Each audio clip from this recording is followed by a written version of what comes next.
Imagine being put on trial for a crime you didn't even know you were accused of.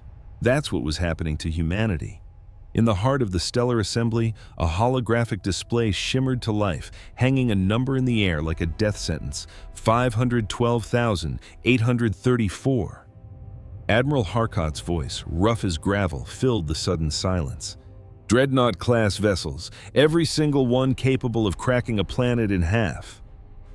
The only other sound was the faint hum from 218 atmospheric pods, each holding a silent judge and jury. Inside those pods, delegates from 43 different star-faring civilizations stared, frozen.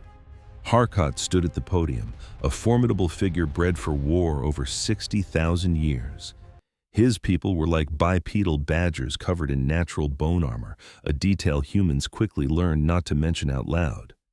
"These readings," he growled, tapping a control, "are from our new gravimetric scanner. We built it to find mineral deposits, to look for space rocks." He manipulated the display, showing a star chart now swarming with hostile red icons. He let that sink in. "Instead," he continued, "it peered through what we all thought were empty, lifeless nebula in human territory." The display zoomed in on a beautiful swirl of violet and gold gas known as the Carina Veil, a place most saw as the natural end of humanity's expansion. What we found was this. The image resolved, revealing row after staggering row of warships, ghost-like silhouettes hidden in the cosmic dust. 19 light-years of warships. Harcourt's voice was low and dangerous. And this is just one spot. We found similar fleets hiding in the Serpent's Arm, the Perseus Arm, and the Sagittarius Corridor. A delegate from the Ulithian Dominion, her elegant fronds trembling with alarm, finally spoke up. "Admiral, the combined fleets of this entire assembly number around 48,000 capital ships. Are you saying the humans have 10 times our strength?" Harcourt's gaze swept the room. "At a minimum," he confirmed. "The scanner has a limited range. There could be more." The silence that followed was heavier than a dying star. "For 3 centuries, Harcourt said, his voice ringing with accusation, "we've put up with humanity. We saw them as noisy, chaotic children, amusing in their pointless explorations. We left them alone because they were weak." He slammed both clawed hands on the podium. "We were wrong." From another sphere, a slow, ancient voice rumbled like shifting continents. "Admiral?" It was Prefect Zill, his craggy old head emerging from his shell. "What you're showing us is deeply concerning, but it only proves these ships exist. It does not prove their intent." "With respect, Prefect," Harcourt snapped back, "a species doesn't build 500,000 dreadnoughts just to look at them. This is for one thing and one thing only: conquest. This is decades, maybe centuries, of planning." "That's an assumption," Zill countered. "It's the reality of war," Harcourt shot back, turning to the display. He overlaid webs of attack routes, showing how the human fleets could strike the heart of the assembly. If they moved tomorrow, they could be at the Ulithian homeworld in 19 days, the Volani Dominion in 31. We wouldn't even have time to fight back. He let the terrifying numbers glow in the dark. "I formally move for a preemptive strike," he declared. "We have to hit them now, while they're scattered and unprepared." Suddenly, another voice cut in, sharp and clear. A 3-scene delegate rose, her segmented body shifting in the light. "A preemptive strike? Against a civilization that has been nothing but peaceful? The diplomatic fallout would be catastrophic." Harcourt didn't flinch. A small price to pay to avoid being wiped out. The chamber erupted into chaos. Shouts echoed from every direction as a dozen arguments broke out at once. But Prefect Zill, with the patience of a creature who had lived 400 years, watched calmly. He knew Harcourt was using fear to whip up votes for a war, and it was working. He needed to stall, to find a way to make them see reason, but a delay was only a temporary fix. Just then, his young assistant, Trimmer, appeared at his pod's entrance, looking frantic. "Prefect, you told me to monitor human diplomatic channels." "And?" Zill asked. "The human attaché. She's here, in the building." Zill's ancient eyes widened just a fraction. Get her, now! Use the emergency protocol. But Prefect, Trimar stammered, the Admiral's orders forbid any human personnel from... Zil cut him off, his voice low, but filled with the unshakable authority of 4 centuries of survival. Trimmer, we are 15 votes away from starting a war with a species that might have 10 times our firepower, and we have no idea why. Get Attaché Relly, now. Inez Relly was hiding in the mediation garden. It was the one place in the entire assembly complex where the surveillance systems couldn't unscramble her headset's encryption. She needed this escape, these few minutes of peace. She sat on a bench, watching bioengineered koi fish swim in a pond, and just let the weight of her job fall away. She wasn't an attaché. She wasn't the daughter of 2 different worlds. She wasn't the designated human explainer to the galaxy. She was just Inez, and she was tired down to her bones. Her headset chirped, but she ignored it. Just 10 more minutes, she whispered to herself. The quiet shattered. A screaming emergency alert flashed in front of her eyes, so bright and loud it sent the koi scattering in terror. Trimmer's panicked face appeared in a hologram. Attaché Relly, emergency summons. The assembly is in session. Admiral Harkott is presenting evidence. You have to come. They're voting. He trailed off, his shell crest trembling.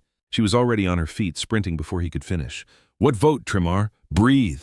War, he squeaked. They're voting for war against humanity. They found the ships, Attaché, all of them. Her mind reeled. 500,000 dreadnoughts? How? Everyone thought they were supposed to be. She didn't have time to finish the thought. She just ran. The massive chamber doors hissed open, slicing through the arguments and plunging the room into dead silence. Every single delegate turned to watch as Inez Relly walked in. By galactic standards, she was small, but she moved with a purpose that made her seem larger than life.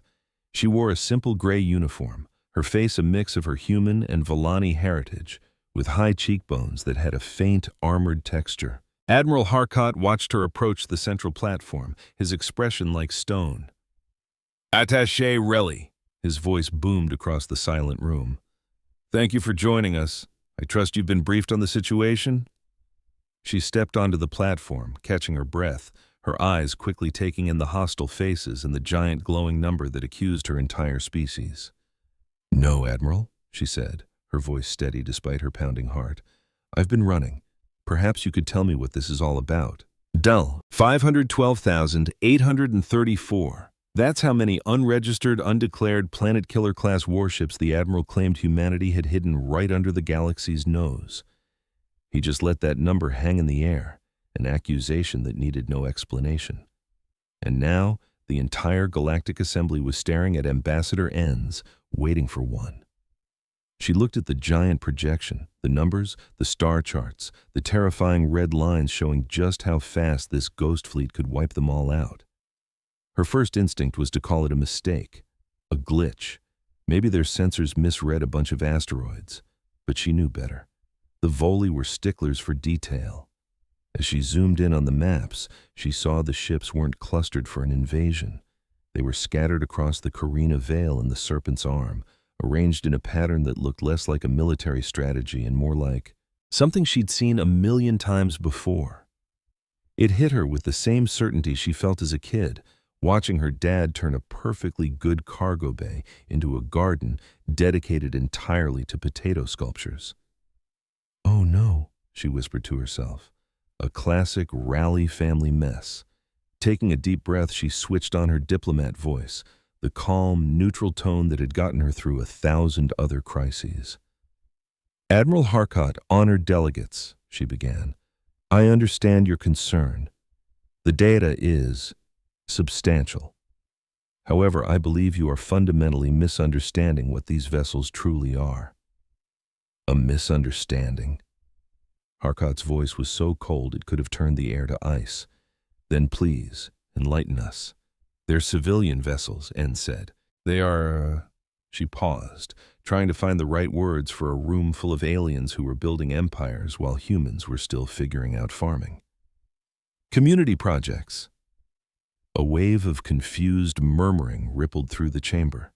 The Githian delegate twisted one of her vine-like fronds, their version of a sarcastic eye roll. Community projects? She scoffed. Yes, Enns pressed on. Artistic endeavors, hobbies. You see, humanity has reached a point where we've basically solved scarcity. Our automated systems provide everything we need, so no one has to work to survive. This has created, she chose her next words carefully, an abundance of free time.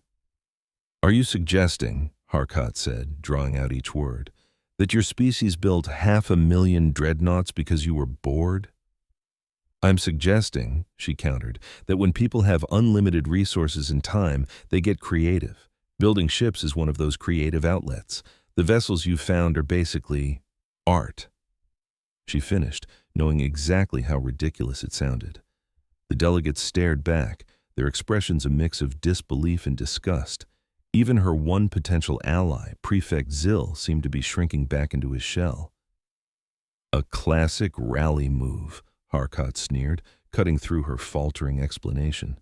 Do you honestly expect this assembly to believe that your people would pour the resources of entire planets into artistic expression? That you'd build weapons capable of shattering worlds as a hobby? I expect you to consider that you're judging our actions based on your own assumptions, she replied, but she could feel the room turning against her. Human motivation can be complicated. Human motivation is irrelevant, Harkat snapped, stepping forward. Capability is what matters, and your species, for whatever reason, now has the power to destroy every single one of us in this chamber. And you want us to just trust you? I want you to investigate before you attack, to verify my claims. We have verified, Harkat shot back, pointing at the display. 512,834 times, each one a planet killer, hiding in what you told us was empty space. He turned to the entire assembly. I call for a vote on preemptive action. Point of order, a voice boomed. It was Prefect Zill, his ancient head fully extended from his shell, his old eyes locked on Harkat. He was a creature who'd survived 4 centuries of this political game. Assembly Protocol 9.4.2. It's in military matters. Zill's voice was suddenly sharp, each word a carefully aimed dart. The accused party has the right to a period of diplomatic clarification before any vote can be held. A muscle twitched in Harkat's jaw. Prefect Zill, the situation demands we follow our own laws, Admiral, Zill interrupted. Surely you're not suggesting we throw away the very rules that have kept the peace for 3,000 years? Zill held his gaze. Protocol 9.4.2 gives them a 24-hour window to present evidence that proves their innocence before we can even discuss a declaration of war. A buzz went through the chamber. Delegates whispered and consulted their advisors. This is a stalling tactic, Harkat growled. This is procedure, Zill replied calmly. If humanity is as guilty as you say, 24 hours will only make your case stronger. But if you're wrong, wouldn't you want to know that before starting a war with an enemy that outnumbers us 10-1? The logic was undeniable. Even the most aggressive delegates couldn't argue with those odds. 24 hours, Harkat spat, the words sounding like broken glass. I'll spend that time moving our fleets into position. If a single human ship crosses the line, it's an act of war. He glared at Enns. Use your time wisely. And with that, he stormed out. Slowly, Prefect Zill made his way over to Enns. My child, he said softly, I've bought you a day. I hope you know how to use it. He leaned in closer, his voice barely a whisper. How did they do it? Where did all those ships come from? Enns just stared at the impossible number floating in the air. 500,000 dreadnoughts, 500,000 monuments to human creativity, boredom, and utter recklessness. Prefect, she said, I have a theory. She rubbed her temples, a headache already forming. A completely insane theory that I desperately hope is wrong. But I need to confirm it. Back in her office, a sad gray box with a lovely view of the Assembly's garbage disposal facility, Enns stared at her communication console. She'd requested a transfer 6 times, and 6 times bureaucracy had told her to find fulfillment in her duties. Now, that same bureaucracy was taunting her with the message displayed on her screen. It was an automated response. Thank you for contacting the Human Confederacy Diplomatic Office. All senior personnel are currently on their mandatory creative sabbatical per Government Directive 443-B to prevent bureaucratic burnout. Please leave a message, and we'll get back to you in 30 to 45 business days. 30 to 45 business days? N said to the empty room. The galaxy could be a crater in 30 to 45 hours. She grabbed her new headset, specially reinforced after she'd broken the last 3, and slammed it down on the desk, leaving a fresh dent in the cheap composite surface. It didn't make her feel any better. She tried the emergency lines, all busy. She tried the military liaison, out for training exercises. She tried external affairs, the cultural exchange, interstellar commerce, and finally, in a fit of sheer desperation, the Human Tourism Board. Their automated system cheerfully offered to connect her with an agent specializing in haunted nebula tours. Enz dropped her head into her hands and let out a dry, joyless laugh. When she looked up, her eyes fell on the photo on her desk. It was her father, Enzo Raleigh, grinning, covered in dirt, proudly holding up a potato he had grown to look exactly like a Volani interceptor ship. He spent 3 years on that. 3 years for a vegetable. "You'd know what was going on, wouldn't you, Dad?" she muttered. "You'd probably be out there on one of those ships right now." And just like that, the idea hit her. The official channels were a dead end. She had to find someone who was actually out there in those supposedly empty nebulas. Someone who knew why 500,000 people decided to build dreadnoughts for fun. She needed to go to the source. With a new sense of purpose, she turned back to her console, bypassing all the official government networks and diving headfirst into the chaotic, beautiful mess of the civilian web. Enz plunged into the digital chaos that humanity, in its post-scarcity boredom, called creativity, a universe of forums and guilds that never failed to give her a headache. She was hunting for shipwrights. Thousands of communities flooded her screen. She narrowed the search to massive-scale projects, then layered on location filters from the scanner data, zeroing in on the Carina Vale region. A slew of smaller groups appeared, the Nebula Knitters, the Vela Sculptors, before she struck gold. One guild's project scale and energy signature were a perfect match for the Volani intel. The Cosmic Canvas, 8.4 billion active members, specialization, aesthetic dreadnought construction. Enz stared at their public page. The banner showed a breathtakingly gorgeous ship adrift in swirling nebular clouds, its hull sculpted to resemble some colossal creature of myth. The tagline read, "Because the universe is a canvas and we have very big brushes." The Guildmaster's profile picture featured a smiling human in his mid-30s, his grin suggesting either a deep, inner peace or a complete separation from reality. Kevin "Kev" Jenkins, resident of the Lewison system, project lead on 19 completed dreadnoughts. He was currently live-streaming a tour of his personal flagship. Enz glanced at her console clock, 23 hours and 14 minutes until her diplomatic reprieve expired. She opened a priority comms channel. "And if you look here," a cheerful voice was saying, "you can see we went with an Art Deco aesthetic for the ventral fins. I mean, real Art Deco, not that neo-retro junk they're using in the Proxima developments. See how the geometric patterns just catch the starlight? That's 300 kilometers of hand-designed paneling. Took our team 18 months just for the finishing touches." Kevin Jenkins's face materialized on Enz's display, lit by the warm amber glow of a ridiculously lavish ship interior. He wore a t-shirt that said, "My other ride is also a dreadnought," and was gesturing grandly at something just out of frame. "The secret is the chromatic layering," he explained. "You use different alloy compositions at different depths, and when the light hits at the perfect angle, you get this shimmering cascade of color that, oh hey, a new viewer." His attention snapped to his camera feed, his smile widening. "Welcome to the Gilded Kraken channel. First time here? You picked a great day for it. I'm doing a full interior tour, showing off all the cool renovations from our last construction sprint. So grab a drink, kick back, and let me show you what 6 years of community craftsmanship looks like." "Mr. Jenkins?" Enz kept her voice perfectly level. "I need to speak with you urgently. This is a priority diplomatic channel." Kevin's smile faltered. his face clouding with confusion. A diplomatic channel? Wait, is this about some kind of guild sponsorship? Because we already have a deal with Nebula Craft for our matter compiler supplies, and I'm really not looking to— Mr. Jenkins, my name is Enz Relly. I'm a diplomatic attaché to the Stellar Assembly. In approximately 23 hours, the combined military forces of 43 star-faring civilizations are going to declare war on humanity.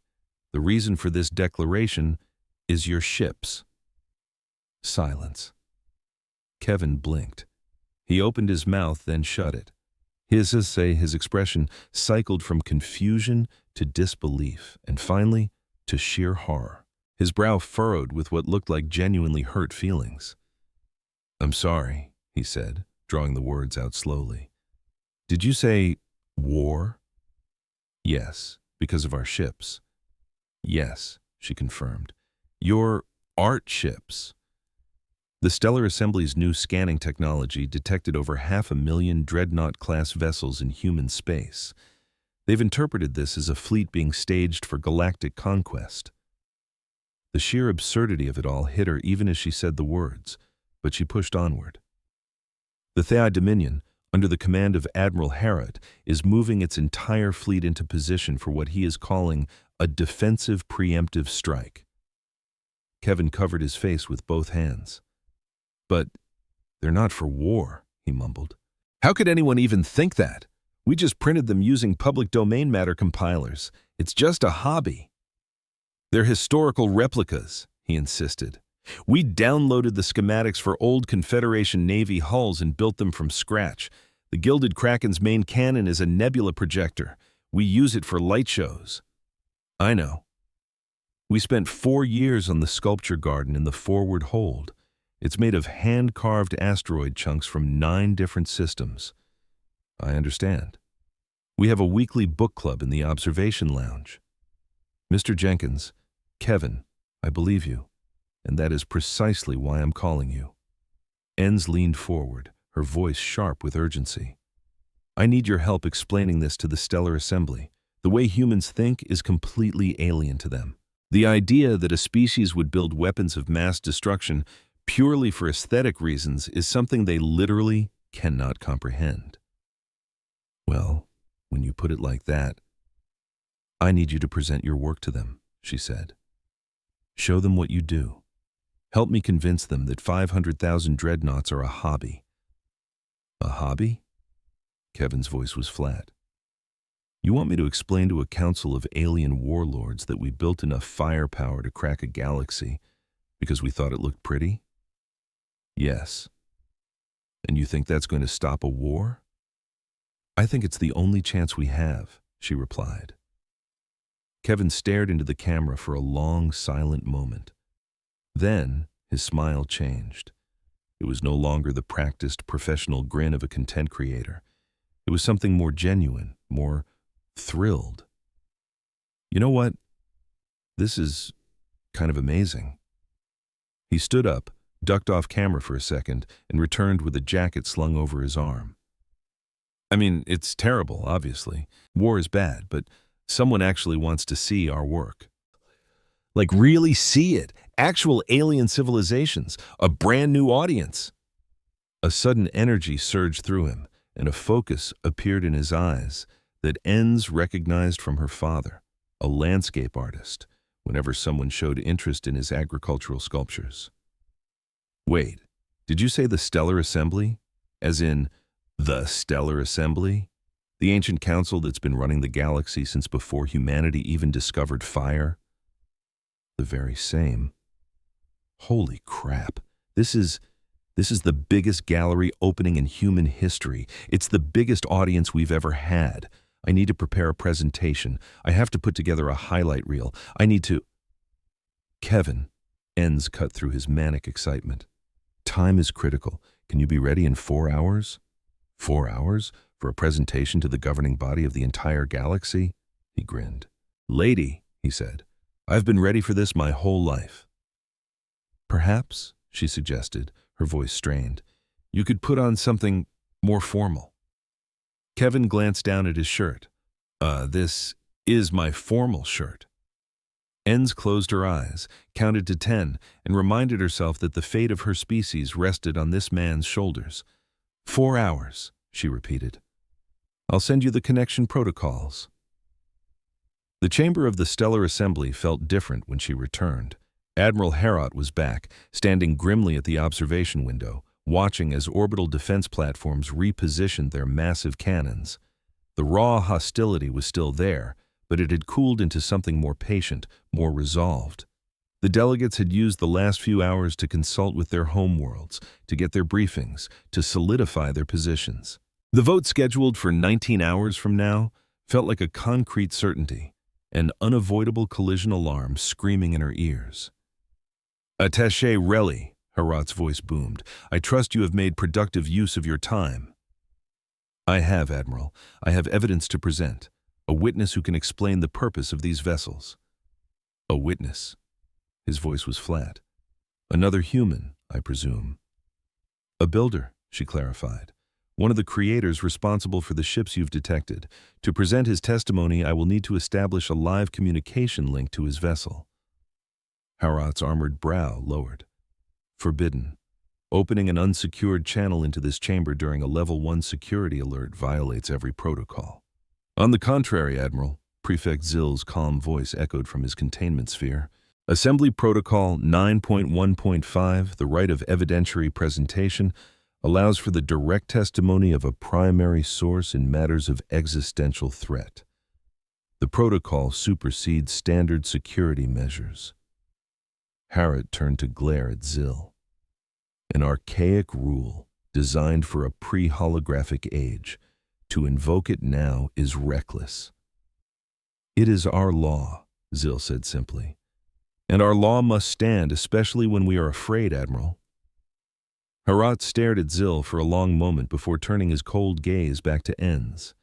Agreed, he growled, but Volani military intelligence will monitor and firewall the connection.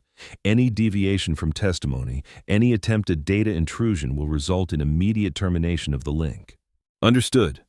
Enz nodded and walked to the presentation console, her fingers trembling just slightly as she input the connection protocols. Across the chamber, the delegates settled into their atmospheric spheres, their attention fixed on the central holographic display. The display flickered to life, resolving and expanding into a life-sized projection of Kevin Jenkins. He was standing in what looked like the interior of a cathedral, designed by someone who was a fan of both Renaissance architecture and heavy metal album covers. Kevin gave a cheerful wave. Hi, everyone. I'm Kevin Jenkins, Guildmaster for the Cosmic Canvas, and I'm just absolutely thrilled to be here today. He was, Enz noted, with a mix of dread and relief, still wearing the same shirt. Before I get started, I just want to say what a massive honor it is to present our work to such a distinguished audience. Honestly, our art has gone largely unnoticed until now, so thank you so much for this incredible opportunity. The assembly stared back at him in stony silence. Somewhere in the chamber, a Yithian delegate's atmospheric processor hummed loudly. Right, so, Kevin clapped his hands together, let's talk about the Gilded Kraken.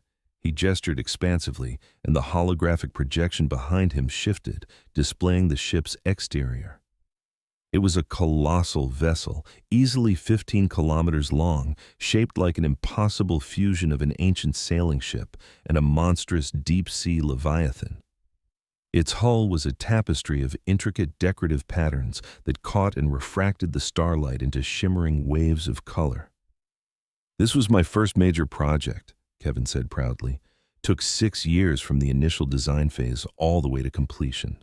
Our core team was about 300 people, but the wider community had almost 10,000 contributors. The entire design was inspired by old Earth mythology. The Kraken was this legendary monster from human folklore, but we wanted to give it a cosmic spin, you know? As he strolled through the ship, his holographic image kept pace, gliding down hallways that were a stunning blend of practical design and breathtaking art. The walls had these organic curves, covered in murals of stylized galaxies and nebulae. Light fixtures, shaped like glowing deep-sea creatures, threw dancing shadows on every surface. Our philosophy was simple. If you're going to build something that colossal, you might as well make it a beautiful place to live. We have around 40 permanent residents living here. Artists, engineers, a chef who works wonders with synthesized proteins, and another 200 or so who rotate in for specific projects. Admiral Hark stepped forward. "Mr. Jenkins." Kevin stopped what he was saying. "Yeah?" "You describe permanent residence, living quarters, your community." The Admiral's voice was dangerously quiet. "You have yet to describe its weapon systems, its combat capabilities, its military function." "Oh, right. I guess I should probably cover that," Kevin nodded, looking genuinely eager. "So, technically, the Gilded Kraken does have some old-school military hardware. When we built the ship from the historical schematics, we included the original Confederation Navy weapon mounts, for authenticity. We repurposed most of those, though. The forward torpedo bays, they're hydroponic gardens now. You should try the tomatoes, they're amazing. We also swapped out the point defense turrets for mounting points for external sculptures." "And the main cannon?" Hark asked, his voice low. Kevin's face lit up. "Oh man, that's the best part. The spinal cannon was originally a heavy particle accelerator built for planetary bombardment. A really nasty piece of work. We spent 3 years converting it into a wide dispersion nebula projector. Instead of firing a concentrated beam of destruction, it shoots out diffused particle streams that react with gas clouds to create these incredible aurora effects. The colors all depend on the local gas," he explained. "Hydrogen gives you reds and pinks, helium makes greens and blues, and if you hit a pocket of ionized oxygen," he made a little explosion gesture with his hands, "purple. The most incredible purple. You turned a planet killer into a light show projector." "Exactly," Kevin beamed. "We put on performances every few months. Our last one pulled in almost 12 million viewers across the human entertainment networks. The Carina Vale lighting event was a huge hit. We had 40 ships coordinating to paint the entire nebula with synchronized patterns. It took months to plan." The chamber had fallen silent. In saw confusion and disbelief wash over the delegates. But underneath that, something harder was forming. Anger. "You are telling us," Herat said, dragging out each word, "that you built a dreadnought, a weapon capable of wiping out cities to make pretty lights in space?" "Well, they're more than just pretty lights. There's a whole artistic philosophy behind. You used resources that could have fed entire civilizations. You tied up shipyard space that could have produced ships for legitimate purposes. You wasted engineering talent that could have advanced scientific understanding, all for," his voice shook with rage, "pretty lights." "Yeah, when you put it like that, it does sound a little bad."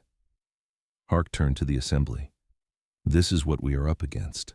An insidious threat. A species so fundamentally unserious, so catastrophically irresponsible, that they treat instruments of genocide as a canvas for their own amusement." He jabbed a finger at Kevin's hologram. "You want us to believe this man isn't a threat? He represents a danger more profound than any I have ever faced. The threat of chaos, of a civilization so rich, so bored, and so completely detached from consequences that they build weapons of mass destruction for fun." "Now, hold on a minute," Kevin started to say. Admiral Innes stepped forward. "If I may—" "You may not," Hark's voice snapped like a whip. "I have heard enough of your explanations, enough human nonsense." He turned his glare back to Kevin's projection. "Mr. Jenkins, you claim your converted cannon is just an artist's tool. Prove it." Kevin blinked. "Demonstrate it. Find a target in your immediate area, a rogue asteroid, some space debris, something big, and fire your art cannon at it. Show us these pretty lights you're so proud of." Hark's smile was thin and predatory. "Unless, of course, you're worried your art supplies might still have a few side effects." Innes fought the urge to object. She knew it was a trap. Refusing would look like an admission of guilt. Kevin, however, just saw a chance to put on a show. "Sure, no problem," he said, turning to fiddle with a console off-screen. "Scanning now. Okay. I've got a rogue asteroid drifting about 4,000 clicks off our starboard bow. A good, solid chunk of rock. Let me just get us into position.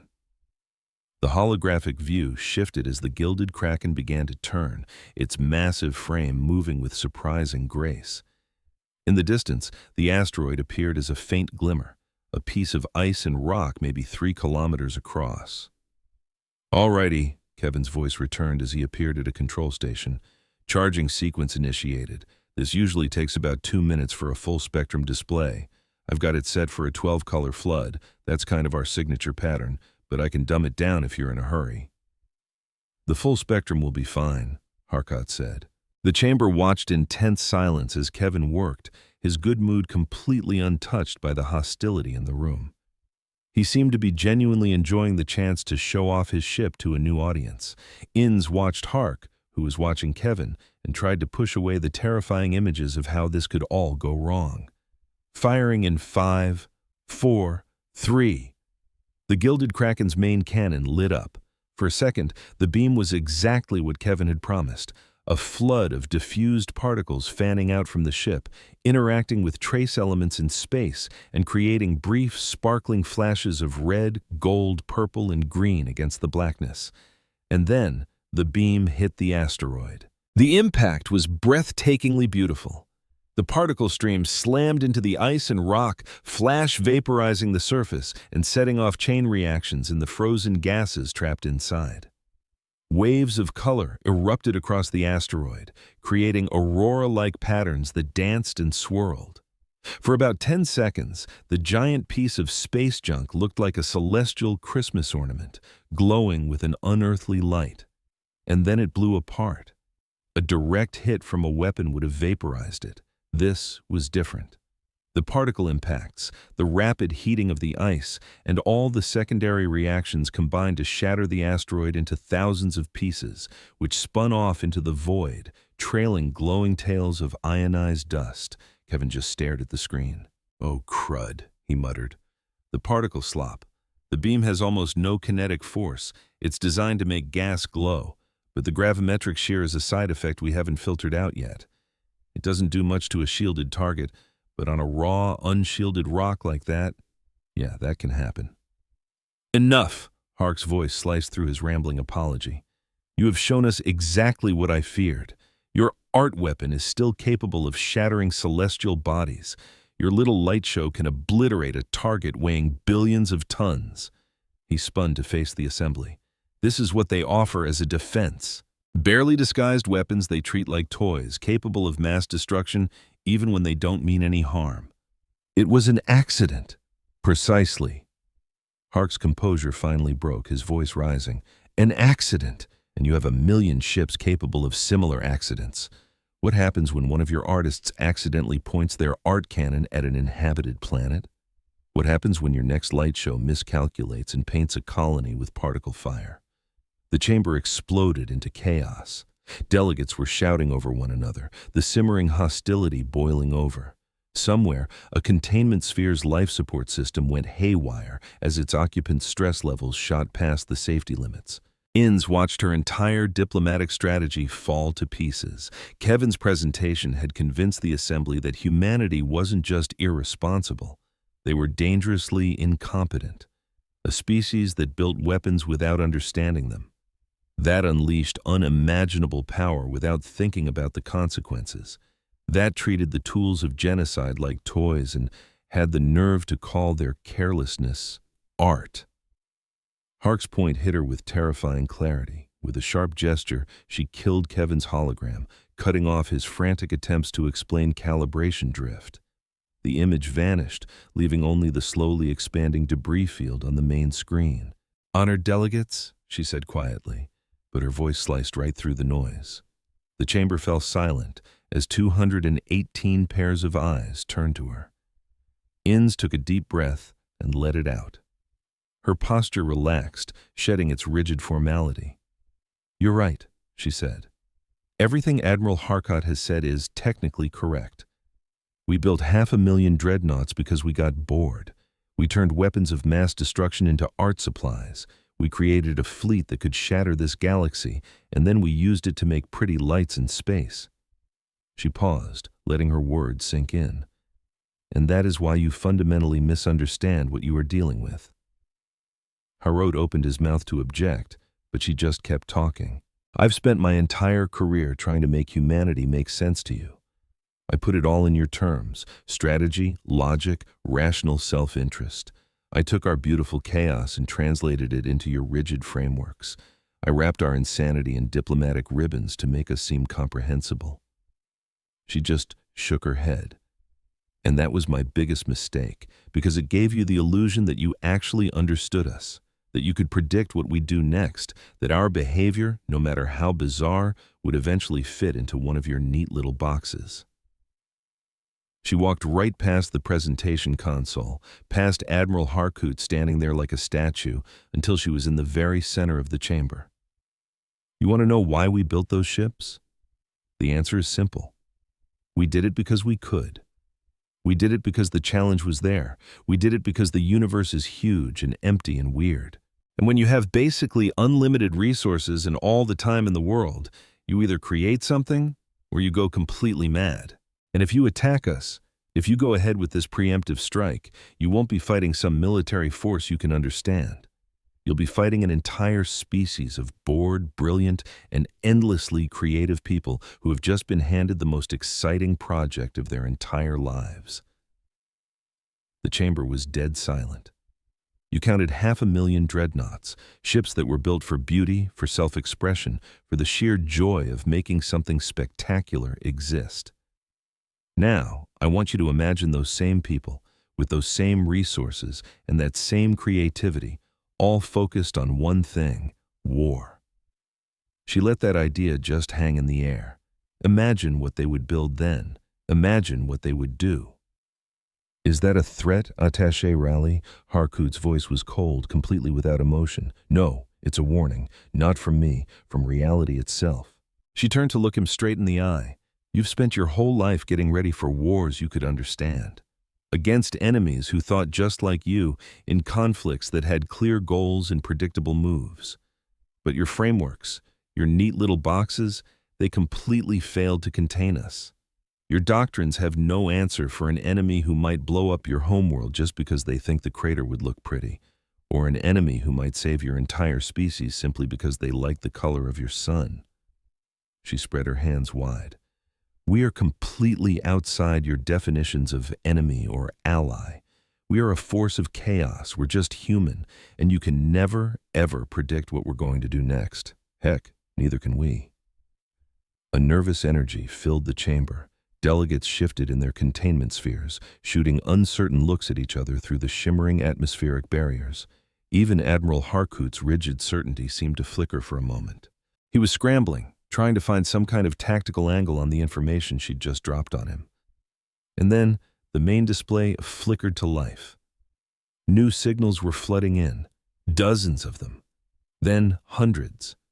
The communication system was straining to keep up as connection after connection was established, each one tagged with a human civilian identification code. "What is—" someone started to say. Then Kevin's face popped up in a small window at the corner of the screen. He looked like he was equal parts embarrassed and thrilled. So I might have mentioned to a few friends that I was doing a presentation for the Stellar Assembly, and they might have told some other friends, and, well," he gestured helplessly at the tidal wave of incoming video feeds. "A lot of people wanted to show off their ships, too." The main holographic display split into a grid, then that grid split again and again and again. Ship after ship materialized in rotating projections all around the chamber, each one more unbelievable than the last. There was a dreadnought shaped like a colossal electric guitar, its body painted in chromatic scales that shimmered through the entire visible spectrum, and probably a few colors humans couldn't even see. Another vessel was designed to be a flying Gothic cathedral, complete with massive external buttresses that served absolutely no practical purpose, but looked absolutely magnificent against the backdrop of a red giant star. And then there was a ship that was, for reasons Inez couldn't even begin to guess, a multi-kilometer-long rubber duck. "Oh, that's the Cosmic Quack," Kevin chimed in helpfully. "The Proxima Novelty Guild built it to protest standardized hull designs. It's basically just a giant, unpowered sculpture. They tow it between systems for different conventions. More ships kept popping up. A vessel shaped like a gigantic Christmas tree, its hull covered in actual lights that spelled out holiday greetings in 72 different languages. A dreadnought that had been completely gutted and turned into a mobile brewery, its internal holds now dedicated to fermenting beer from the gas clouds of nebulae. A ship designed as a perfect replica of a building that had been on Earth centuries ago, something called the Taj Mahal, but scaled up to be about 30 kilometers tall. The artisanal beer one is super popular, Kevin went on, clearly getting into it. They won Guild of the Year 3 times. The flavor you get from a hydrogen-rich nebula is just incredible. It's got this kind of complex mineral finish. Admiral Hark just stood there in the middle of the chamber, surrounded by holographic absurdity. He was trying his best to process what he was seeing. A Dreadnought-class vessel whose main job was to brew artisanal beer. A warship shaped like a bath toy. A weapons platform converted into a flying church. Just moments ago, his hand had been reaching for the command seal on his console, the one that would launch the preemptive strike. Now, his hand was just frozen in mid-air, caught somewhere between action and total paralysis. "Admiral," Inez's voice was quiet, almost gentle. "Do you see a strategic context here? A military logic? A plan you can counter?" His jaw tightened. Slowly, his hand dropped back to his side. "I didn't think so." And that's when Prefect Zill moved faster than he had in decades. Old instincts, buried for years, suddenly roared to life.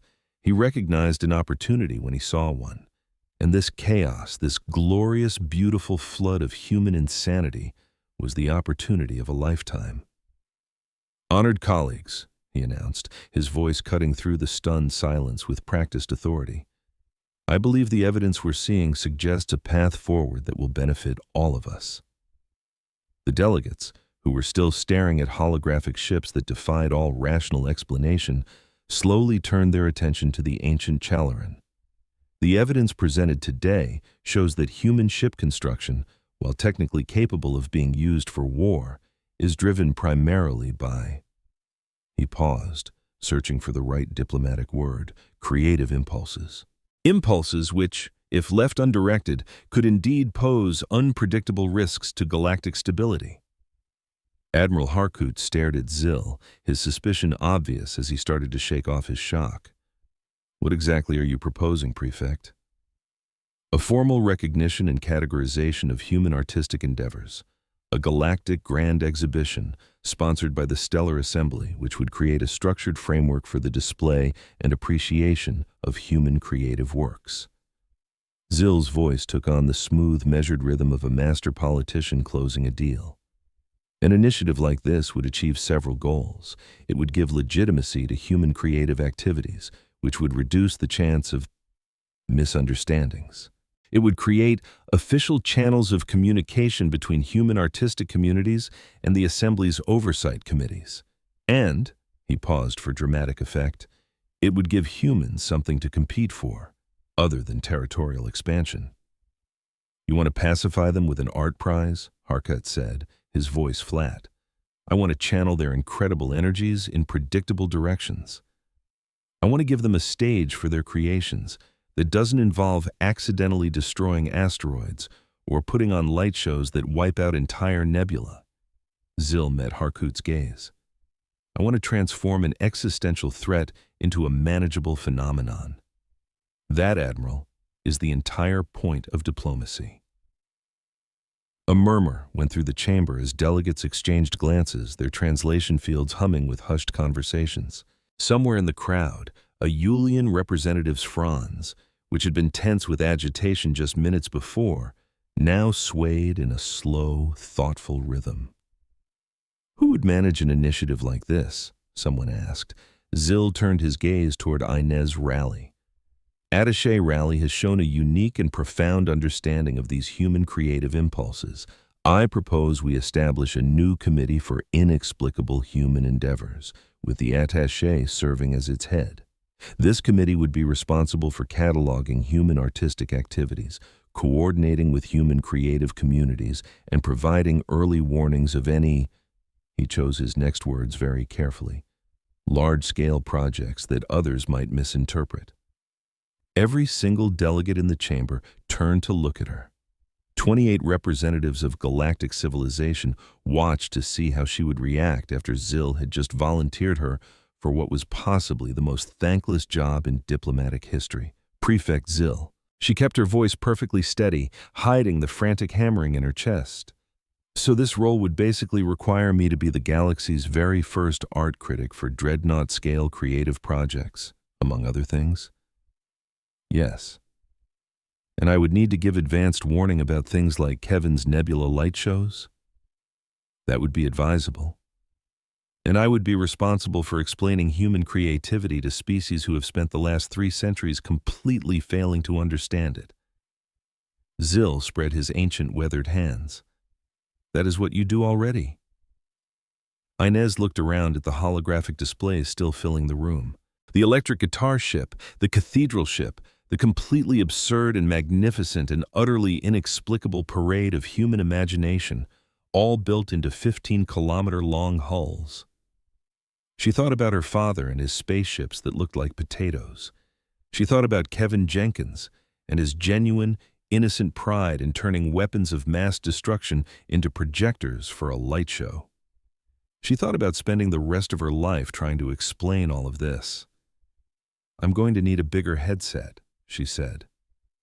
The vote went forward. Zil's proposal passed by a margin that surprised everyone except for Zil himself. The Assembly officially tabled the motion for a preemptive strike indefinitely. In its place, they established the Galactic Grand Exhibition and its Committee for Inexplicable Human Endeavors. Admiral Hark remained completely silent through it all. When the final vote was tallied, he walked over to Inez. "Attaché Raleigh." He kept his voice low, a private murmur meant only for her ears, not for the rest of the command center. "Admiral, I need your help," he said. "A consultation of sorts." He gestured vaguely at the star map. "It's about how to defend against what we saw out there today. Not their fleet. I understand their ships. It's the other stuff." He searched for the right word, finally landing on it. The sheer absurdity of it all. Anne's lifted an eyebrow. Strategic absurdity. Hardcut leaned in even closer, his voice dropping to a near whisper. "Exactly. How can doctrine account for an enemy that might literally throw rubber ducks at you? How do you counter a weapon that was built purely for looks? Our rulebooks have no answers. My training is useless against this." He met her gaze, and for the first time, she saw something on the stoic Villani's face that looked a lot like humility. "You are half Villani. You have our mind for logic, but you also have a human's grasp of chaos. I need to understand how they think. I need your perspective." Anne's let the moment sink in. Here was the supreme commander of the entire fleet, the most brilliant military strategist of his time, asking her, the half-breed, for lessons in, of all things, strategic absurdity. A slow smile spread across her face. "Well, Commander," she said, savoring the title, "my calendar just got incredibly packed." She paused for effect. "But for you, I'll see if I can squeeze it in."